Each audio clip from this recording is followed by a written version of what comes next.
చేగుంట మండల కేంద్రంలోని మకరాజుపేట ఆగ్రో రైతు సేవ కేంద్రంలో యూరియా కొరత కారణంగా రైతులు ఉదయం నుంచే బారులు తీరారు. యూరియా నిల్వ ఉన్నప్పటికీ ఒక్కొక్కరికి 2 సంచులు మాత్రమే ఇవ్వడంతో సమస్య తీవ్రతరమైంది.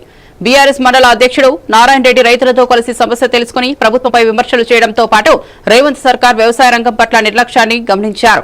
రైతుల ఎరువుల కోసం గంటల తరబడి వేచి ఉండాల్సిన పరిస్థితి ఏర్పడింది. ఒక 2 బస్తాల చేతగాని ప్రభుత్వము.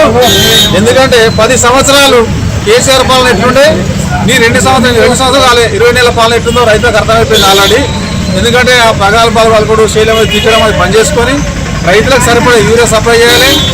పచ్చని పొలాలు ఉండాలని చెప్పి కాళేశ్వరం కడితే చిన్న ఒక ఇల్లు కట్టుకోవడం చిన్న ఒక మెట్టు త్రాక్ వస్తుంది. అట్లాంటి ఒక చిన్న పర్యటన చూపించుకుంటా కూలేశ్వరం అనుకుంటా టైం పాస్ చేసి రాజకీయాలు బంద్ చేసి నువ్వు ఢిల్లీకి మూటలు మోసాడు. నీ మంత్రులంతా ఏం చేస్తున్నా, నీ ఎటువంటి తుమ్మలాగేశ్వరరావు కేసీఆర్ గారు మంత్రి క్యాబినెట్ మంత్రి చేస్తున్నా, సిగ్గుశరం ఒక వ్యవసాయ మంత్రి నువ్వు.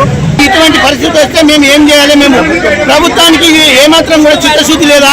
మాకు ఇటువంటి పరిస్థితి మాకు ఈ 10-15 నెలల నుంచి కూడా ఇటువంటి సమస్య రాలేదు. ఈ సంవత్సరం ఇప్పుడు కొత్త సమస్య ఏంది? మాకు యూరియా ఎప్పుడు రాలేదు. కొత్త ఈ బాధకు మండలకు దయచేసి ప్రతి మండలానికి ప్రతి షాపులలో యూరియాను మాకు సప్లై చేయమని కానీ ప్రభుత్వానికి ప్రజలకు అధికారులకు మేము మనవించుకుంటున్నాం. మేము మా యొక్క బాధలు మా రైతులను ఏమైనా పని చేసుకోవాలన్నా మేము మా పరిస్థితి ఏం కావాలి? మీరు అందరు అధికారులు మస్తుకుంటారు. మేము మస్తుగా పంపించడం ఇది పంపించడం.